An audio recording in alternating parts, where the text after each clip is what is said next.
In verse 10 again. Revelation 13 and verse 10 actually gives us a time that this second beast will come up. Revelation 13:10 says, "He who leads into captivity shall go into captivity. He who kills with the sword must be killed with the sword. Here is the patience and the faith of the saints." So during the dark ages, when there was much persecution and the saints were being killed left and right for their faith, God was giving them encouragement and saying, here is the patience. Wait, and this beast will be taken out. And verse 10, "He who leads into captivity shall go into captivity," is reference here to that statement we just looked at that said that Berthier would go in and take the Pope out of office. Remember that? And so here, that one that led into captivity is now led into captivity himself. And so we know that that happened in the year 1798. The next verse that we read, Revelation 13:11, he says, "And I beheld another beast coming up out of the earth, and he had two horns like a lamb, and he spake as a dragon." And so this beast is described as coming up. And so we would ask the question, what country or what kingdom would be coming up around the year 1798? Now, persecution was still going on in the 1600s. And it was during that time, this is from a book called History of New England.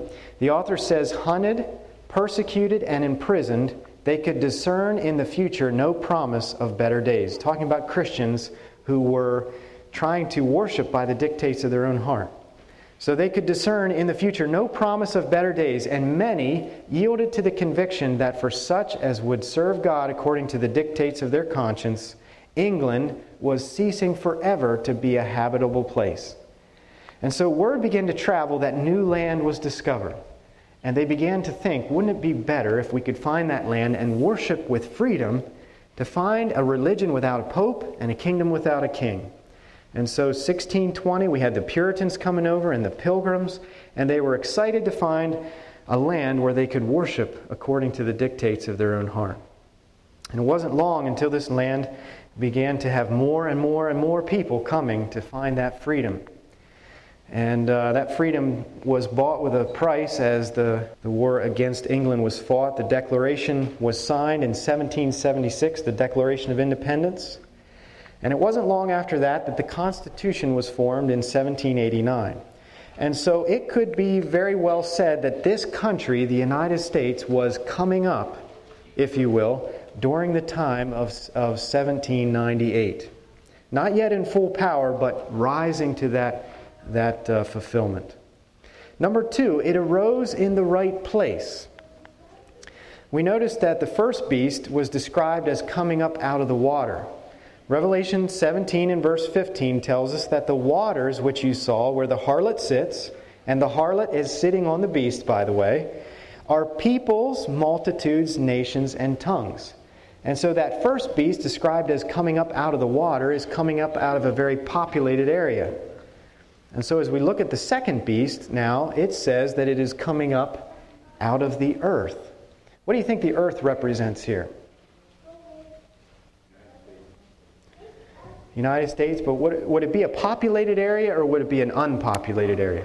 Unpopulated, yeah, because it's the earth rather than the water. If the waters represent a densely populated area, then the earth would represent a sparsely populated land. Clue number three, it is depicted as a new political power. In Bible prophecy, when animals are represented as kingdoms, most of the time you find that animal being a fully grown animal, don't you? Here's a slide of the goat that we find in Daniel 8:21. In Revelation you have the dragon, you have the bear, you have the leopard in Daniel. These are all full-grown animals. But what is a lamb? What is a lamb? Is a lamb a full-grown animal? No. It's a baby sheep. And so here we're given a major clue that it had horns like a lamb. It's just starting out. It's a very new country. But we know that the prophecy changes, that it doesn't stay as a lamb, does it? "And he exercised all the power of the first beast before him, and causeth the earth and them which dwell therein to worship the first beast, whose deadly wound was healed." So that lamb does change. That characteristic does not stick around. Clue number four, it is a democracy. How do we find that? Well, the first beast is described as having 10 horns, and on those are 10 horns, and on those horns 10 crowns. Is there a crown on the second beast that comes up in Revelation 13? No crown. And so what would you think a crown would represent in this prophecy? A king? Yeah, a monarchy? Since a crown is the fitting symbol of a monarchy, the notable absence of crowns, in this case, clearly indicates a democratic government vesting its power in the hands of the people, not in any ruling king. And some commentators believe that the 2 horns then would represent civil freedom and religious liberty, or a separation, if you will, between church and state. Clue number 5, it is a power of worldwide influence. Now, where do we get that? Revelation 13:11, I beheld another beast coming up out of the earth, and he had 2 horns like a lamb, and he spoke as a dragon. Now, how does a nation speak? Well, a nation speaks through its legislation, through its laws, and through its military power that enables it to enforce those laws. And so even though this nation begins to come up as a lamb, this prophecy tells us that it begins to speak as a dragon. And how much of the world does it cause to worship? And he exerciseth all the power of the first beast before him, and causeth the earth and them which dwell therein to worship the first beast, whose deadly wound was healed. So this nation that's described as coming up starts out as a characteristic of a lamb, speaks as a dragon, and it has the power to compel the whole world, the earth, to listen to it. What other nation, what other kingdom in this world could we consider a superpower other than the United States of America? None that I can think of. So just in review, just very quickly, the second beast represents a kingdom or power. It comes out of the earth, which we said is a sparsely populated area. It arises around 1798 when that first beast receives its deadly wound. It had 2 horns representing separation of church and state. No crown. This is not a kingdom with a king. It's not a monarchy. It is lamb-like, or a Christian kingdom as it starts out. It cooperates with the first beast that received the deadly wound. Clue number 6, it changes characteristics from a lamb to a dragon.